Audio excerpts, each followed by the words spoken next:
personally inaan madaxweynaha cusub la shaqeeyo xasan sheekh aniguna aan u sheegay asal ahaanba aniga dareenkaygu noocaas weeye mucaaradi maayo oo la diriri maayo madaxweynaha waan la shaqaynaynaa waxaan rabaa inaan idiin sheego information la yaab leh 3-4 days ago baan madaxweynaha isla hadalnay madaxweyne farmaajo waxaan u sheegay arrimo ku saabsan waxyaabaha hadda socdaan ka wada hadalnay waxaanu isla garanay madaxweynaha inuu col tiro badan leeyahay colkaas oo inta badan ajnabi ah inta badan ay dhici karto marka dadka qaarkiis inay ku daaban yihiin ajnabigaasi wadamo dhowra ayaa waxaa ka go-an inay ama waxa ay rabaan helaan ama xasan sheekh ay la diriraan waxa ay raadinayaan marka aada uga shaqaynayaan innaga dad ina ka mid yihiin inaan xasan sheekh la dirirno oo ka hor nimaano innagoo ishaysana iyaga dantooda wey dowlado badan ayaa arrimo ishardiyaya raba inay ka fushadaan dowladda hadda cusub kolley challenge-gu waa ka badan yahay kii hore laakiin challenge madaxweynuhu opportunities uu haysto dhowra ayaa waxaa ka mid a inuu haysto ciidan dhisan oo ciidankii hore uu haysan jiray xilligii hore ka fiican ka badan ka awood badan ka tayo badan ka discipline fiican wuxuu haystaa financial system set garaysan oo habaysan oo dadku mushaharkooda digital ay u helaan iyo si joogto ah wuxuu haystaa ajnabigii oo laga dhex saaray oo awal beesha lixaad ka mid ahaa 4.5 waa 5 beelood iyaguna beesha lixaad ahaa oo laga dhex saaray siyaasadii Soomaaliya oo marti ka ah ajnabina ka ah madaxweynuhu hadduu intaa wax ku dul dhiso oo intaa saddexdaas uu sii adkeeyo kuwa kalena ku daro deen cafaskiyo aada u dhow oo bila yar inay ka xigaan waxaa ka dhalanaysa opportunity-ga dalka in la maalgeliyo marka inta marriage la gaarayo in la sii adkaysto oo gacanta lagu sii hayo dalka dhaqaalihiisa iyo maamulka lacagta in gacanta adag uu ku qabto madaxweynaha waxaan kula talinay inuu ra-iisul wasaaraha uu keeni doono uu noqdo ra-iisul wasaare ajandihiisa ku shaqeeya haddii uusan baarlamaankana uu ka helo inay ka saaraan faqrada amendment lagu sameeyo odhanaysa madaxweynuhu ma casili karo prime ministerka arrintaasi waxay keenaysaa laba qof oo isku haysta xilka waynu soo aragnay wixii aan kala kulanayna waynu garanaynaa waana Soomaaliya oo hogaanka iyo saynta la isugu xiray ratii hogaankiisa dabada loogu xiray iska daba wareegaya ayaa loogu talagalay inaan ahaano aynaan siyaasadda meelna ka soo gelin gudoomiyihii uu soo galay marka arrimahaas iyaga ah madaxweynuhu hadduu wax ku dhiso insha allahu tacaala wuu guulaysanayaa annaguna waa garab istaagaynaa dad baa laga yaabaa inay yiraahdaan prime ministerku waa balance of power dadkaasi waa literally qabyaaladiistayaal macno kale male dal iyo wadan iyo dowladnimo dan kama leh waxay dan ka leeyihiin madaxweynuhu waa reer hebel nin kaloo reer hebela oo 4.5 ka qayb ka mida ku yimi iyo qoonda ka mida inuu xilka ku haysto isaga balance gareeyo haddee laba kuug digsi ay dul taagan taho midba markiisa cusbo ku darayo inaysan meelna u dhaqaaqayn waa waxa ay rabaan dowladaha dariska ah iyo kuwa carabaha ah iyo kuwa ajnabiga ah oo fog oo westernka ah waxa ay doonayaan resourceska dalkan hoostiisa yaal iyo agagaarkiisa iyo badeena waxa ku jira khayraadka dalkan yaal inuu hadur ahaado oo la iska daldasho 30 sano waxa ku socday daldal weyne in inta la sii wada la rabaa haddii uusan qofku marka ka kobci karin garashada noocaasa oo qabaliga oo xasan sheekh uu ugu muuqdo nin reer hebela oo uu rabo nin isaga reer hebelkiisa ah oo ligliga ku qabsaday iyo hogaanka qofkaas qof dowladnimo garanayana maaha qof istaahila inuu ummadda hormuud u noqdana maaha madaxweynaha waxaan ka codsanaynaa inuu prime ministerka uu keeni doono uu noqdo qof ajandihiisa ku shaqeeya haddii uu ka leexdo dariiqa uu jeexayna uu iska saari karo si sahlan iyadoon mooshin iyo balaayadii aan ka raysanay 5 sanadood aanan arag 5 sanadood mooshin lama keenin lacag iyo lagu kala gato baarlamaanka waa laga raystay waxyaabahaas marka madaxweynuhu inuu sii dhiso sii adkeeyo baan marka dadka siyaasadaynayo isku diraya madaxweynihii hore iyo madaxweynaha hadda jooga ha ka daayeen madaxweynaha cusub wax tari mayaan waxbay yeelayaan sidii uu uga tagay xafiiska farmaajo hal maalin tweet ma soo dirin hal meela kama hadlin hal Facebook ma soo qorin hadalkii idinku dambeeyo aad ka maqasheen wuxuu ahaa madaxweynaha hala taageero hala garab istaago iyo isagoo u duceeyay halkaasayna u taagan tahay annagoo dhanna meeshaasay noo taagan tahay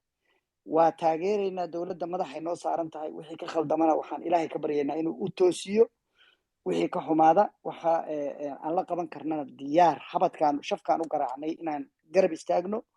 annagaa diyaar u ah insha allahu tacaala maalmaha soo socdana waxaan ka sheekayn doonaa sidii ay u najixi lahayd dowladdu oo aan u ishaari doono marka waxaa soo galay guddoomiyahan ku wareejinaya guddoomiye cali soo dhawow sacdiye iyo xaliimana igala wareega hoostiga insha allah baaraka allahu fiikum mahadsantahay sheekh mahadsantahay caliyo waan kusoo dhaweynay soo dhawaa sacdiga ku saca sacdiga la wareeg sarnay gudoomiye cali caawo waxaan kugu yeernay in aad gasho horta ma la helay sacdiye ma la helay gudoomiyaha cali yare ها ونلا جوجا علي يروى قال جري ما وقتها فيسبوك اللي بحكي لكن تويتر كسعدية علي باندوني يا إنا نقلا إنت نقلا من قدومي ما أنت أردنا محمود المامي هل كان تابو فيسبوك وكعسين لكن تويتر كاكوسود وهذا قدومي نبر حق درة ولا برايا قدوميها علب باهي ستي عاوة دور جير بقرا ليسو قرأي أنا يحتاج وأعرفيني horta barnaamijkan muhiim waaye in laga hadlo waayo dad baa siyaasadeeyey dad baa abaartii u rogay iyadoo la og yahay in qofka Soomaaliya maanta uu ku tabaruco markii ay ka jirto marka kaliya waxaan jeclaan in oo maaragtay dad mas'uuliyiin ah oo waliba nabadii nolol hoggaankeeda ah ay nagala qayb qaataan shacabka Soomaaliyeedna ay la hadlaan guuxa shacabkana wax qarsoomayo misan ahayn marka adigana waa kaaga mahadcelinayaa Abdirshiid gudoomiye cali yar hadana maqliysid insha Allah mayka adoo adaa furan kartid oo soo gali kartaa insha Allah soo dhaw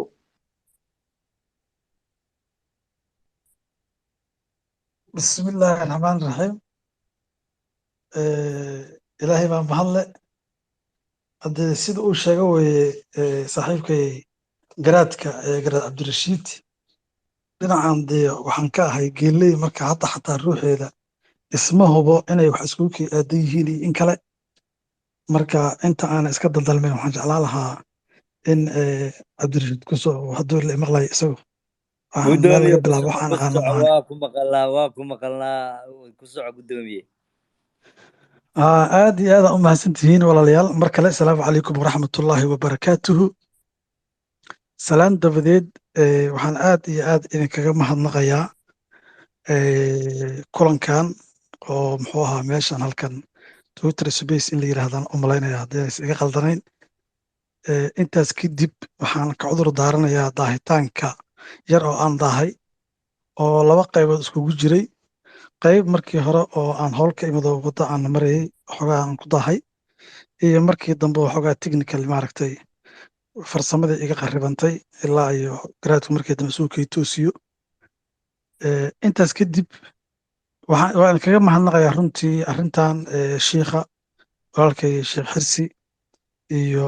abaayo xaliima iyo sacdiya iyo dhammaan tiimka meeshan ka ah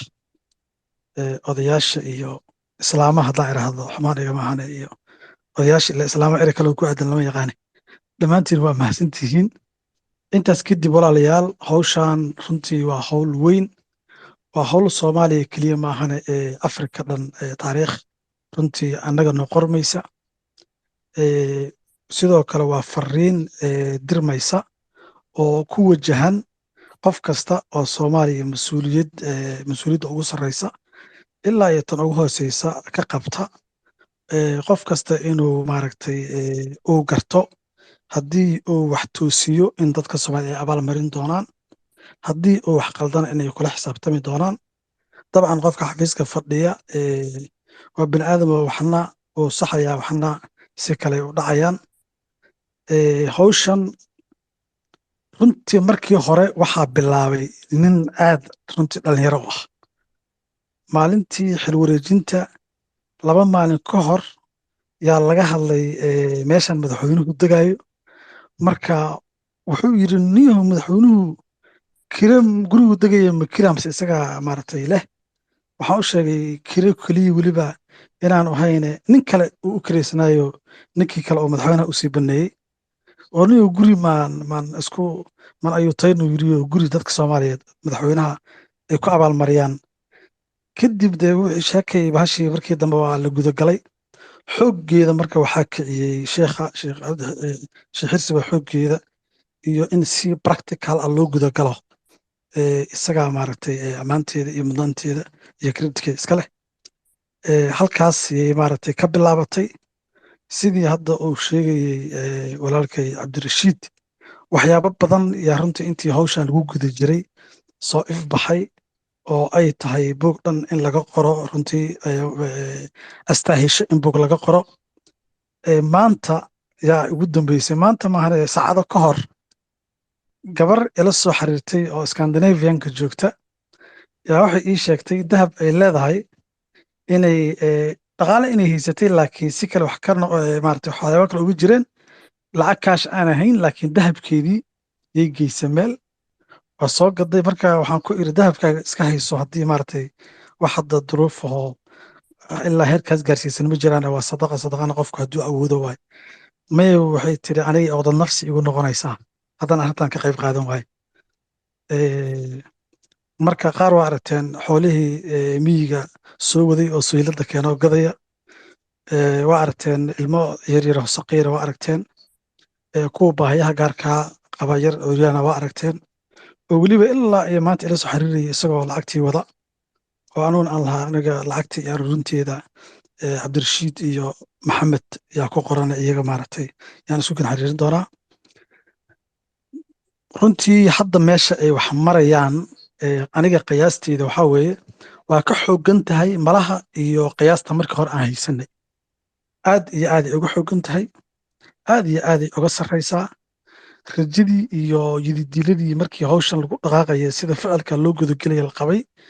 iyo haddeertan si ficila meesha oo marayso runtii wax isku dhow maaha arrintanna waxyaabo badan ayaan anagu hadda ka baran karnaa oo maaragtay waxyaabo kale hadhow lagu implement garay doonaa haddii ilaah yiraahdo tan kale waxa weeye oo aan rabo runtii inaan dul istaago waxaan arkay dad badan oo raba inay arrintan siyaasadeeyaan arrintan wax siyaasad la xiriira ama ay ku lug leedahay ama loo ekaysiin karo qofkii damiirla u ekaysiin kara maaha waa arrin abaalmarin ah abaalmarintana qof kasta oo muxuu ahaa madaxweynuhu waa shaqaale dalka iyo ummadda iyo qaranku shaqaalo ahaa qof kasta oo shaqaalaha xataa kaberiga qofka ka shaqeeya yaa markii maaragtay shaqada u dhammaato xaflad oo very well party inta loo qabto very well partygaasa abaalmarin lagu siiyaa oo wax oo standard oo adduunka dhan ka jira weeye haddii qofku wax yani cajiib oo extraordinary uu sameeyana dee waa wuxuu mudanayaa midan hadda madaxweyne farmaajo uu mudanayo kale marka arrintan waxaan caddaynaynaa annaga ka muxuu ahaa garbaha madaxweyne ahaan ka saaxiibadiis ahaan ka xisbiga odayaasha xisbiga ahaan waxaan caddaynaynaa arrintan wax siyaasad ah inna waxaa la ekaatee inaanay muxuu ahaa kulug lahayn inaanay kulug lahaynna waxaa caddaynaya qaar ka mida dowladda hadda ragga saaxiibadan xafiiska yimid yaa wax ku darsaday runtii oo qaangaarnimadoodu tustay in arrintan maarata aanay waxyaabahaas kulug lahayn marka midaasna waa qodob in arrintan wax siyaasada la xiriirin haddii insha allahu sida aan rajeynayno madaxweyne xasan sheekh iyo waddada fiican ee wanaagsan ee quruxda badan hadda uu ku bilaabay ay sii socotona isagana saasoo kalean waan oga shaqay doonaa in lagu abaalmariyo taa waa taa qodobka kale waxa weeye si guud yaa waxaa u muuqata in la rabo in innaga iyo muxuu ahaa innaga iyo dowladda cusub in la isku kan soofeeyo oo muxuu ahaa waddo kale oo qariban oo dalka dib u celisa laga shaqaysiiyo oo dad dana gaara leh oo shisheeyaha maaragtay ka shidaal qaadanaya ay rabaan inay halkaas u jiheeyaan innagu kolleyba ka xisbi ahaan iyo inteenan hadda halkan ku wada jirna bacdama aan ku wada qanacsannahay siyaasadda madaxweyne farmaajo uuna isagu yahay qofka noogu sarreeya innaguna aan ku shaqayno afkaartiisa iyo aragtidiisa iyo taladiisa isaga ayaa inaga na amray naga codsaday na faray inaan maaragtay la shaqayno soo dhoweyno garbana u noqono madaxweynaha cusub maadaama inaguna aan ka mid nahay garbihiisii waxaan qaadanay taladiisii iyo tusaalihiisii aan qaadanay waana la shaqaynaynaa madaxweynaha cusub garbahaan ka gelaynaa waxbaan la toosinaynaa xitaa qofkii raba inuu dowladda mucaarado xilli dowladdan la mucaarado ma joogto oo mana dhowa mana joogto mana u dhowa dowlad madaxweynaha warqadda ugu horeyso laga sugo caadi ahaan waa tan ra-iisul wasaaraha iyadiyaana weliba ra-isul wasaarihiyaanu weli maaragtay magacaabin isagiyaanu weli caleemasaarkii iyo maaragtay loo samayn oo hadda loo mudlan yahay 2 maalmood kadib inay taan umalayna qiyaasteyda marka taana waxaan rabnaa inaan iska fogeyno ilaa haddana qofkii si saxa u fakara wuu dareemi karaa inaan inaga dhankeenna khayr maahane aanay maaragtay foolxumo uga imaan dowladda waana ka foojigannahay annaga in dowladda iyo madaxweynaha cusub wax kasta oo maaragtay loo fasiran karo inaan ka hor imaanaynana inaan ka fogaano waa wax aan u joogno oo maaragtay iyo tusaalihii hogaamiyaheena uu na faray annagana aan qaadanay weeye intaas kadib walaalayaal waxaan rabaa innaga waxaan nahay dad runtii ay midaysay fikrad dad waxaan nahay afkaar ay midaysay dad waxaan nahay soomaalinimo ay midaysay waxaana looga baahan yahay tallaabo kasta oo aan qaadayno inaan ku jaangoyno waxa aan u taagannahay oo xisbigeenna u taagan yahay oo ah soomaalinimo haddii reernimo la aado foolxumadan maanta waxaana yeelay waa reernimo arrintaas waxaa laga bilaabi karaa hadda meeshaan aan ka hadlayno magacii muxuu ahaa space inuu ahay malayna meeshaasaa halkaasaaba laga bilaabi karaa oo marka maaragtay la hadlayo iyo doodaha aad ku jirtaan inaad dadka soomaaliyeed dareensiisaan waxa aan uga duwannahay kooxaha kale oo saaxiibadeen ah inay tahay inaan anagu nahay dad musuqmaasuqa ka caagan inaan anagu nahay dad ka fog reernimada inaan anagu waxaana soomaalinimo ay ka bilaabato soomaalinimana ay ku dhammaato qodob kale waxaa weeye dadka walaalihiin oo annaga walaalaheen oo naga fikir duwan inaadna sii fogeyn oo aad soo dhoweysaan sababtoo ah qofka mar kasta oo aad sii fogeyso dee muxuu ahay 2 tallaabo dib kaaga sii degaya laakiin adiga waxaa lagaga baahan yahay inaad qofka sirsirato oo shukaansato oo soo dhoweysato oo maaragtay afkiin inaad isku carfisaan ayaa la idinkaga baahan yahay arrinta kale waxaa weye iyadana oo arrinta shisheeyaha oo hadda shiikha uu markii uu runtii uu soo hadal qaaday innaga shisheeyaha laba degaashanin nabad gaarana laba nihin mar kasta annaga waxaa waaye interestiga dalkeena kowno ah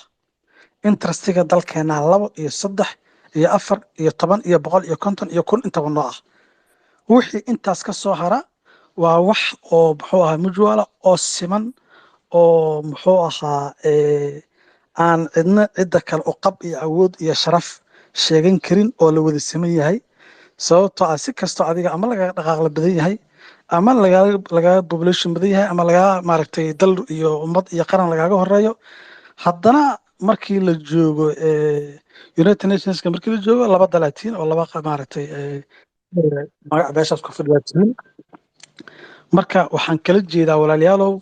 dowladaha qaarna yaan la cadowsan qaarna yaana soo dhoweysan annaga mar kasta aan idhaahno danteenu maxay ku jirtaa annaga hal tusaale haddaan idin siiyo waa ogeedeen waagii markii aan cusbeyno meesha aan nimid mushkiladii koowaad oo dowladda ugu koowaad oo challenge-gii qabsada wuxuu ahaa dagaalkii khaliijka waa la fadhiistay waa laga hadlay war waxaa la yidhi innaga qatar iyo muxuu ahaa iyo khaliijka innaga danteenu maxay yacni haddaan mid la jirno maxaa nooga imaan kara dee waxaa nooga imaan karaa la yidhi imaaraadna ummadeenni iyo hantideenni yaa taalla qatarna waa dalkaas oo muxuu ahaa buraaqa sooranka oo yacni wax ugu weyn oo hadda maanta ay ku hubaysan yihiin dhaqaalaha marka laga soo tago idaacad weyn oo jaziira la yidhaahdo haddii ay kula dagaasho ku dhibaatay karta marka waxaa la yidhi innaga danteenu waxay ku jirtaa inaan dhexdhexaad ka noqono marka haddii tabarteennu ayna gaarsiisana inaan ayaga maaragtay aan dhexdhexaadino oo kaalin maaragtay dhexdhexaadin oo walaalnimo ah aan qaadano oo taariikh ahaanna soomaaliya u taagnaa jirtay mid yaan la qaatay waana lagu faa'iiday marka inaad aan maaragtay aan qaarna sharaysan midii laakiin aan ku aragno inay annaga arrimaheena gudaha si aan qurux badnayn hadda way jiraan qaar saasee inaan kuwaas maaragtay ayaga wax la iska yiraahdo waa lagama maarmaan walaale intaas waa intaas waxaan kaloo idinku xoojinayaa in la dardargeliyo muxuu ahaa abaalmarintii madaxweynaha runtii waxaa jira dad badan ma raba magacyo inaan sheego oo idin ka mid ah oo xisbiga ah oo hadda laga yaabo halkan inay ku jiraan amana maqli doonaan inkastoo intiina badan aad bixiseen haddana qaar idinka mid ah yaa jira maaragtay oo aan bixin waxaa laga yaabaa inay ka mashquuleen waxaa laga yaabaa inay duruufo dhaqaale yihiin waxaa laga yaabaa inay si kale wax isku tuseen horta marka koowaad annaga waxaa nalooga baahan yahay inaan bixino cabdirashiid waa bixiyey tusaale ahaan aniga waa bixiyey tusaale ahaan xildhibaanadeenna nalagu yaqaano ashkur cali mire iyo yaasiin iyo kulli waa bixiyeen fahdi yaasiin xaaji daahir waa bixiyey horta marka koowaad innaga inaan bixinaa nalooga baahan yahay kow waa midaas marka intii hore u bixisana dee waa mahadsan yihiin intii kalena waxaa looga baahan yahay inay xoojiyaan yacni xisbigaaga iyo saaxiibadaada iyo tiimka aad ka tirsan tahay wixii maaragtay dhankooda u socda haddaad adigu kow ka noqon macnaheedu waxaa waaye kuma qanacsani marka waxaa noqonaysaa qof qayb ka ah wax uusan ku qanacsanayn intaasna waa intaas walaalayaal waa mahadsantihiin iga raalli ahaada meeshaan runtii ma aqaano haddaan hadalka qarrabay oo isku dhex dhabjiyey iga raalli ahaada waana mahadsantihiin wixii kaloo dheeriyana dib aan ugu soo laaban doonaa insha allahu tacaala waa mahadsantihiin walaalayaal waa mahadsantahay cali kisiraan rabe inaan ku darsado oo ah qofkii awoodo ee ku darsan karo inuu ku darsado intaasaan rabe inaan ku darsado haddaan raalli ka tahay waa iriba waxaa iriba duruufo gaara qofka aysan haysanaan iriba oo ku daran waa sax waa mahadsantihiin tafadal cabdirashiid gudoomiye aad waa mahadsan tahay waxaa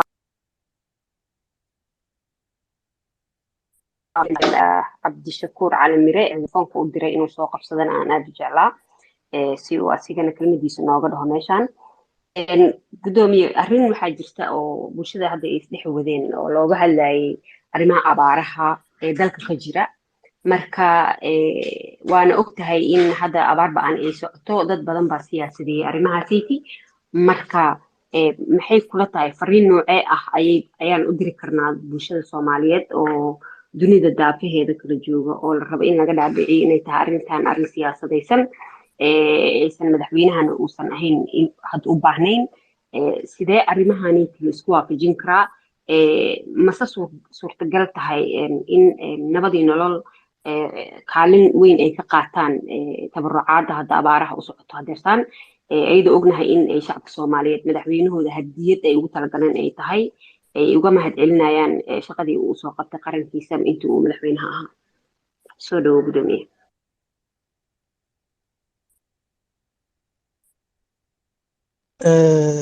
waa mahadsan tahay sacdiyo runtii horta waa arkay fariimahaasoo badan waa aragnay baahan yahay in la fahmo waxa laga hadlayo oo abaartu ay hayso oo dhibaataysan waa qayb ka mida shacabka soomaaliyeed annagana waxaa weeye taargadana lagu yaqaano iyo slogankeenna wuxuu yahaba shacabka soomaaliyeed inaan annagu qayb ka mida aan nahdo oo xisbigeenna iyo madaxweyneheenna iyo dhammaanteen nalagu yaqaanaba inaan shacabka iyo de adduunka dhanna waa ka jirtaa xisbiyada adduunka xisbiyana dadka iliidka iyo maalqabeennada iyo jeebaweynta saaxiib leeyihiin xisbiyana dadka dabaqada hoosa iyo fuqarada iyo beeraleyda iyo shaqaalaha iyo askarta iyo maaragtay la jaal yihiin innaga horta waana lagu yaqaanaa inaan nahay shacabka inaan nahay garabkiisa shacabkuna garabkeena uu yahay waa calaamadan lagu yaqaano arrintaasna waa arrinta keentay in madaxweynuhu uu ahaa qofkii ugu horreeyey ee sanad ka hor istaagay markii horena ka digay inay roobyaro imaan karto markii roobyaradu ay dhacdana runtii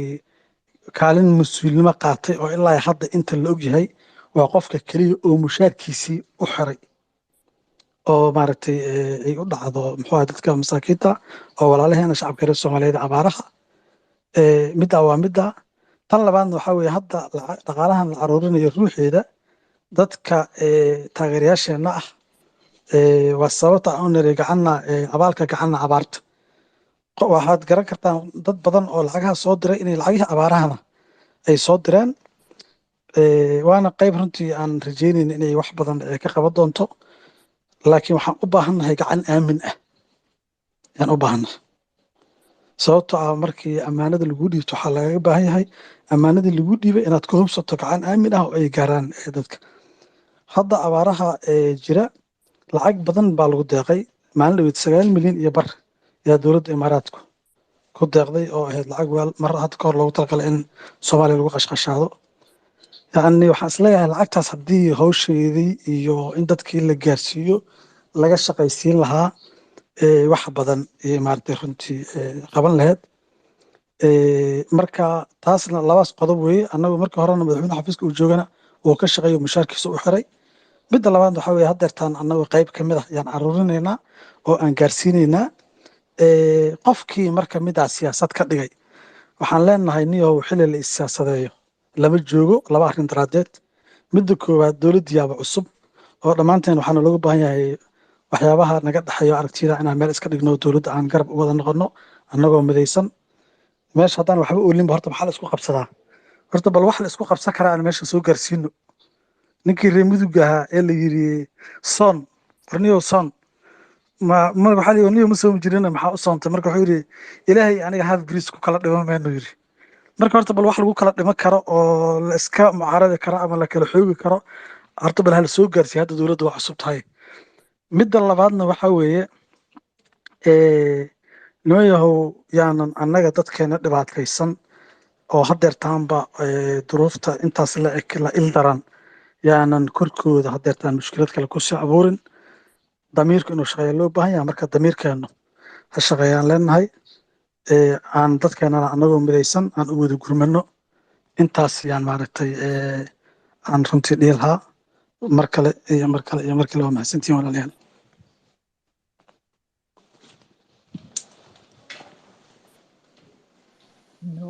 waa mahadsantahay gudoomiye cali aada umahadsantahay gudoomiye cali yare sidaan waxaan rabay inaan asna su-aal weydiiyo shicirtay markaas waa kuu soo celinaa insha allah adaa sii wadi doontid agaasime waa ognahay fariimaha inta badan hadda adaa waxaa kamid tahay maamulka ololahan loogu mahadcelinaya madaxweyne farmaajo oo raba inay shacabka soomaaliyeed hadiyadda ka timid ayaga ay guri ugu dhisaan sidaasoo kaleeto sida gudoomiyaha sheegayna hadda dad kambeyn tahay oo haddaba aan kambeynkii nabadii nolol la bilaabay taasna waan jeclaa inaa u faahfaahiso inkastoo gudoomiyahan hadda uu aada uga hadlay ay dowladdu tahay dowladda soomaaliyeed xasan sheekh maxamuudna madaxweyne ka yahay dadka soomaaliyeed garab uga wada baahan meel kastay joogaan madaxweyne farmaajona uu nagala ballamay maalintii xilwareejinta madaxweyne xasan sheekhna uu nagu weydiistay garab inaan la shaqeyno haddii layahay shacabka soomaaliyeed marka arrintaani inaysan kambeynna ahayn haddeertaana nabadii nolol aysan weli u xeedxeedin inay kambeyn bilowdo bal haddii aad yara sii faahfaahin karto maadaama aad ka mid tahay dadka hadda gacanta ku haya barnaamijkan mahadsanid madaxweyne kusoo dhawow sacdiya walaal aad iyo aad baad umahadsan tahay runtiina waxaan aad ugu mahad celinayaa gudoomiye caliyare oo inkastoo saaxiibkay aanu jeclayn protocolka in loogu waco gudoomiye marka laakiin aad baan yani si u kofargareeyey ama uga jawaabay habsocodka barnaamijkan aad iyo aad bay u fiican tahay una soo koobaysaa su-aashaada haddaan sacdiya kusoo laabto run ahaantii dee yani marka uu roob kuu da-ayo guga kale wixii aad ugu dulqabataa meesha ma taalo macnaha waxaan uga jeedaa dee hadda dowlad baaba inoo curatay oo caleemasaarkeedii aan hadda u xaydxaydinna marka dee ma jirto roobka dambe di'i doona haddeer saxansaxadiisii ma arki karno waa sugaynaa insha allahu shaqana kuma laha ololahana olole shacbiya weeye run ahaantii waxaan yani aad iyo aad uga mahad celinayaa madaxweyne maxamed cabdilaahi farmaajo in uu fahmay waxa ay doonayso bulshada Soomaaliyeed markii barnaamijkan ay keeneen oo la isku noqnoqday oo ra'yiga la isku celceliyey ujeedadii meesha ugu dambeysa waxay noqotay in bulshada Soomaaliyeed ay doonayaan in ay hurmudaan bulshooyinka qaaradda Afrika oo ay iyagu madaxdooda iyo siyaasiyiintooda ku abaalmariyaan shaqada ay qabtaan ee quruxda badan. marka fahanka madaxweynaha iyo garashadiisu waxay noqotay inuu u ogolaado bulshadu inay ku socoto arrintaas. madaxweynuhu guri in loo dhiso ma u baahan yahay mise uma baahna, taasi waa mas'alo kale. laakiin wuxuu guri ma aha, wuxuu waa maamuus. gurigaas marka la dhiso maamuus buu noqonayaa. waxa laga maamuusayna waxa weeye Soomaali way diiday corruption, Soomaali way diiday musuq maasuq, Soomaali way diiday cid way taageersan tahay ciddii mar walba mabaadi'daas ku dhaqmaysa oo ku baaqaysa. marka saasaa dariiqaasaa socon doona, baraarugaasaa socon doona. madaxweynayaashii hore haddaan idhaahdo 5tii madaxweyne ugu dambeeyey tusaale ahaan, nin waliba marxalad buu dalka kasoo saaray. madaxweyneyaal baa waxay kusoo shaqaynayeen dowlad ku meel gaar ah oo aan haysan dowladda maanta jirta awoodda ay haysato oo kale.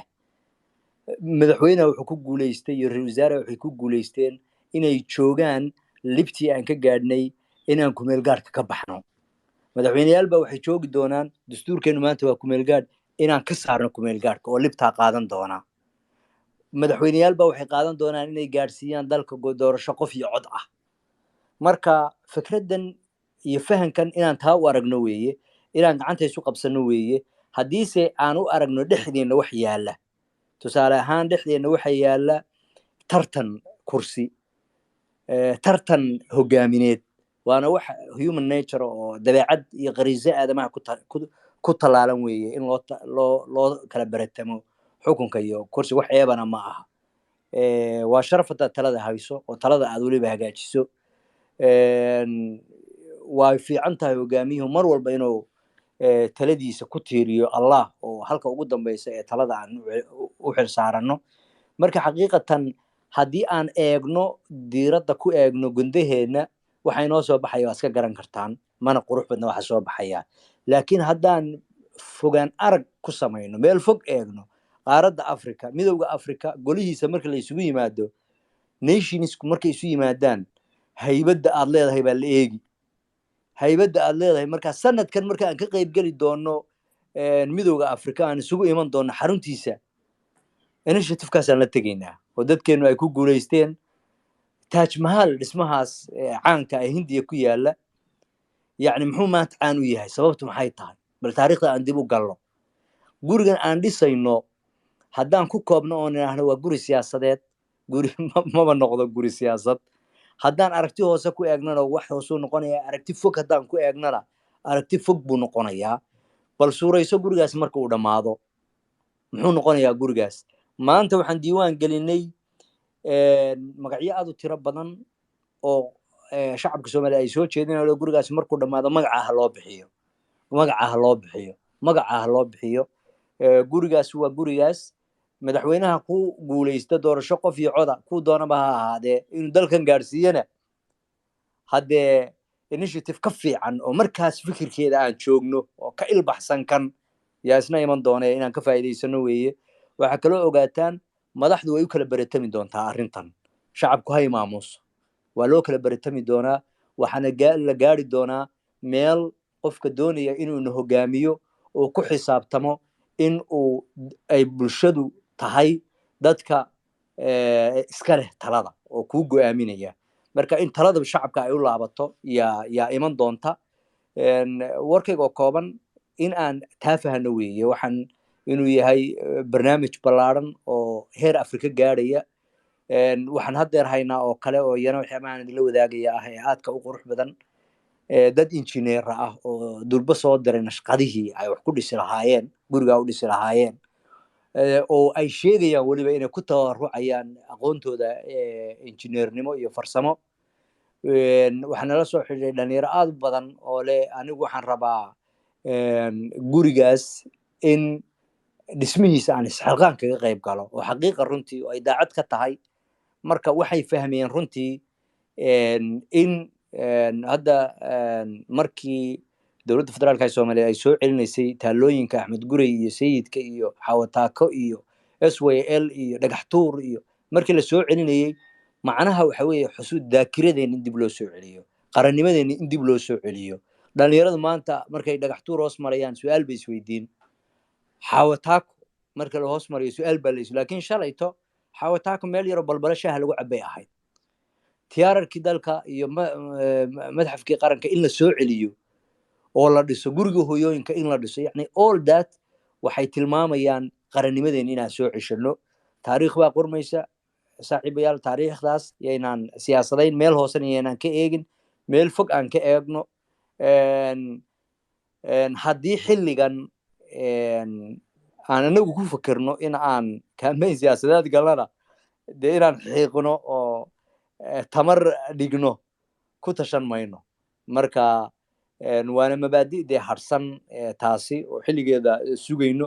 inuu aad waxaan u rajaynayaa doorashada soo socota insha allah inay noqon doonto doorasho xisbiyo aan ku galno